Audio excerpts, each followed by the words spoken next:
दोस्तों 2022 हमारे लिए बहुत ज्यादा खास था क्योंकि इस साल हमने तारीख के सबसे advance telescope James space telescope को लॉन्च किया और इसके जरिए हमने कायनात के ऐसे राजों के बारे में जाना जिनके बारे में हमें पहले पता नहीं था और इसने कायनात को देखने का हमारा नजरिया बदल दिया। इसके अलावा इसने कायनात की सबसे दूर वाली गैलेक्सी को फाइंड करके तहलका मचा दिया। ये ऐसी गैलेक्सी थी जिसको स्टडी करके हम ये जानने की कोशिश कर सकते हैं कि हमारी कायनात कैसे बनी। यानी 2022 में हमने बहुत ज्यादा कमाल की डिस्कवरीज की थी। 2022 खत्म हो चुका है और अब शुरू हो चुका है 2023। अगर 2022 हमारे लिए बहुत ज्यादा खास था तो 2023 हमारे लिए कैसा होने वाला है, यानी 2023 में क्या कुछ होने वाला है, ये अमेजिंग इन्फॉर्मेशन आप जानोगे आज के इस वीडियो में। तो पूरी वीडियो वॉच कीजिएगा और आप देख रहे हैं स्पेस वर्ल्ड। सबसे पहले बात करते हैं एक कॉमेट C/2022E3 की। ये ग्रीन कलर का एक कॉमेट है जो सूरज के गिर्द अपने एक चक्कर 50,000 सालों में कंप्लीट करता है। इसे पहली बार 2022 में फाइंड किया गया था और इस साल ये जमीन के बहुत करीब से गुजरने वाला है, यानी 12 जनवरी 2023 को ये सूरज के बहुत ज्यादा करीब था और अब 1 फरवरी 2023 को ये हमारी जमीन के बहुत ज्यादा करीब होगा। हैरान करने वाली बात ये है कि ये आखिरी बार जमीन के इतना करीब 8 से 50,000 साल पहले आया था और 50,000 सालों बाद ये 1 फरवरी 2023 को जमीन के करीब आने वाला है, जो जमीन से 4 करोड़ किलोमीटर दूर होगा। इसके बाद 1 मार्च 2023 को वीनस और जुपिटर एक दूसरे के बहुत करीब आने वाले हैं। इनको देखने पर ऐसा लगेगा कि जैसे ये दोनों एक दूसरे से टकराने वाले हैं, लेकिन ये एक दूसरे से बहुत ज्यादा दूर हैं। वीनस हमें ज्यादा बड़ा और रोशन दिखाई देगा और जुपिटर छोटा और डिम दिखाई देगा क्योंकि वीनस जमीन के बहुत करीब है और जुपिटर जमीन से बहुत दूर है। इसके बाद बात करते हैं इक्विनॉक्स की। इस दिन सूरज जमीन के इक्वेटर के ऊपर होता है, जिसकी वजह से इस दिन और रात का टाइम बराबर होता है। ये दिन एक साल में 2 दफा आता है, एक बार मार्च में जिसे वर्नल इक्विनॉक्स कहते हैं और दूसरी बार सितंबर में जिसे ऑटमनल इक्विनॉक्स कहते हैं। इस साल वर्नल इक्विनॉक्स 22 मार्च को होगा। इस दिन सूरज साउथ हेमिस्फीयर से नॉर्थ हेमिस्फीयर की तरफ जाता है और ऑटमनल इक्विनॉक्स 23 सितंबर को आता है, जब यह नॉर्थ हेमिस्फीयर से आते हुए साउथ हेमिस्फीयर की तरफ जाएगा। 20 अप्रैल को हम हाइब्रिड सोलर इक्लिप्स को देखेंगे। ये टोटल और एनुलर सोलर इक्लिप्स के सेंटर में होता है। टोटल सोलर इक्लिप्स में चांद पूरी तरह से सन को ब्लॉक कर देता है और एनुलर सोलर इक्लिप्स सूरज के बहुत कम एरिया को ब्लॉक करता है। और हाइब्रिड में हम कुछ देर के लिए टोटल सोलर इक्लिप्स को देखेंगे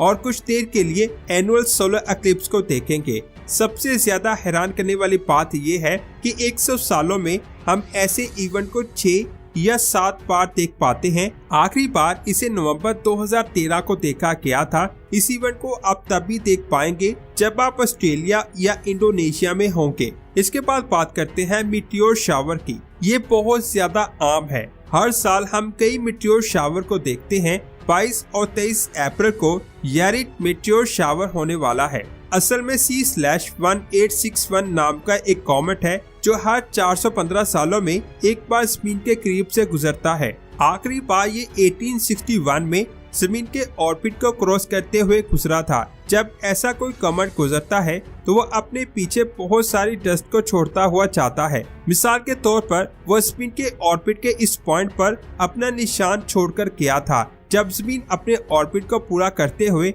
इस पॉइंट से गुजरेगी तो इसके कुछ पार्टिकल्स जमीन के एटमॉस्फेयर में दाखिल हो जाएंगे, जो हमें मीटियोर शावर की सूरत में दिखाई देंगे।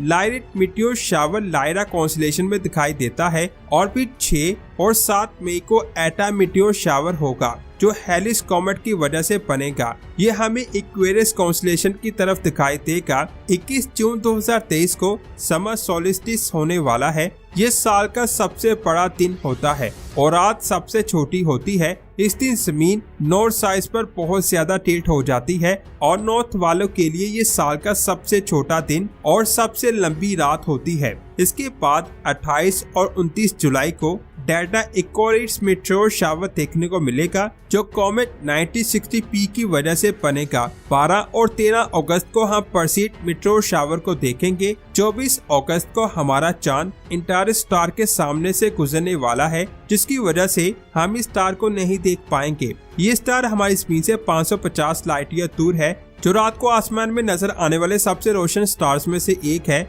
ये एक रेड जॉइंट स्टार है। जैसे बीटलजूस स्टार में किसी भी वक्त सुपरनोवा एक्सप्लोजन हो सकता है, उसी तरह इस स्टार में भी किसी भी वक्त सुपरनोवा एक्सप्लोजन हो सकता है। इसके बाद बात करते हैं सुपरमून की। जब चांद स्पिन के बहुत ज्यादा करीब होता है तो इसे पेरिकी कहा जाता है। इस रात को चांद हमें बहुत बड़ा दिखाई देता है क्योंकि ये हमारी स्पिन के बहुत करीब होता है। इसी वजह से हम इसे सुपरमून कहते हैं। 3 जुलाई से लेकर 29 सितंबर के दरमियान हम 4 बार सुपरमून को देखने वाले हैं। ये मून सच में बहुत खूबसूरत दिखाई देता है। 7 अक्टूबर को हम आसमान में ड्रैकोने शावर देखेंगे जो कॉमेट 21P की वजह से बनेगा, जिसको हम ड्रैको कॉन्स्टेलेशन की तरफ देख सकते हैं। अगर आप नॉर्थ और साउथ अमेरिका की तरफ रहते हैं तो 14 अक्टूबर को आप आसमान में रिंग ऑफ फायर को भी देख पाएंगे। ये एनुलर सोलर एक्लिप्स है जिसमें चांद सूरज के बिल्कुल सेंटर में मौजूद होता है, जिसकी वजह से हम चांद के गिर्द एक रिंग देखेंगे जो फायर रिंग की तरह दिखाई देगी। और ऐसा इवेंट साल में एक बार जरूर होता है। 21 और 22 अक्टूबर को हम ओरायन कॉन्स्टेलेशन की तरफ ओरायन मेट्रोर शावर को देखेंगे जो हेलिस कॉमेट की वजह से बनेगा। ऐसे ही 4 और 5 नवंबर को हम टॉरस शावर को देखेंगे जो कॉमेट एंकी की वजह से बनेंगे, जिसको हम टॉरस कॉन्स्टेलेशन में देखेंगे। एक मेटियोर शावर में 10 से लेकर हजारों छोटे छोटे कॉमेट के टुकड़े होते हैं। इनमें ज्यादातर तो एक धूल के दाने के बराबर होते हैं जो एटमॉस्फेयर में दाखिल होकर खत्म हो जाते हैं। 17 और 18 नवंबर को हम लियो कॉन्स्टेलेशन की तरफ लियो शावर को देखेंगे। 13 और 14 दिसंबर को जमनाई शावर को देख पाएंगे। ये कॉमेट 3200 की वजह से बनते हैं। असल में ये कोई कॉमेट नहीं है बल्कि एक एस्टेरॉयड है। ये ऐसे एस्टेरॉयड होते हैं जो सूरज के बहुत ज्यादा करीब होते हैं। जनवरी 2024 में हम एक बार फिर मेटियोर शावर को देखने वाले हैं। इससे पहले यूरसीड शावर को हम देख पाएंगे जो 21 और 22 दिसंबर को होंगे। इसके बाद 2023 का आखिरी इवेंट हम 22 दिसंबर को देख पाएंगे। ये दिन विंटर सोल्स्टाइस का होगा। ये दिन साउथ हेमिस्फीयर में रहने वाले लोगों के लिए सबसे बड़ा होगा और आज सबसे छोटी होगी, और नॉर्थ हेमिस्फीयर में रहने वाले लोगों के लिए ये साल का सबसे छोटा दिन और सबसे बड़ी रात होने वाली है। 21 जून को हमारा सबसे बड़ा दिन होगा और 22 दिसंबर को सबसे छोटा दिन। अगर कोई ऑस्ट्रेलिया में रहता है तो उनके लिए बिल्कुल उल्टा होगा। ये बात आप जान लें कि इन सब इवेंट को आप उन्हीं जगह पर देख पाएंगे। यहाँ से आसमान बिल्कुल साफ होगा। आप सिटी में रहकर नहीं देख पाओगे क्योंकि सिटी में पोल्यूशन ज्यादा होता है जिससे आसमान साफ नहीं होता। इन सब में से आपको कौन सी डिस्कवरी सबसे ज्यादा अच्छी लगी, नीचे कमेंट करके जरूर बताएं। वीडियो अच्छी लगी तो लाइक करने के साथ साथ इसे आगे भी शेयर करें। मिलते हैं एक और शानदार वीडियो में। अपना बहुत सारा ख्याल रखें। अल्लाह हाफिज।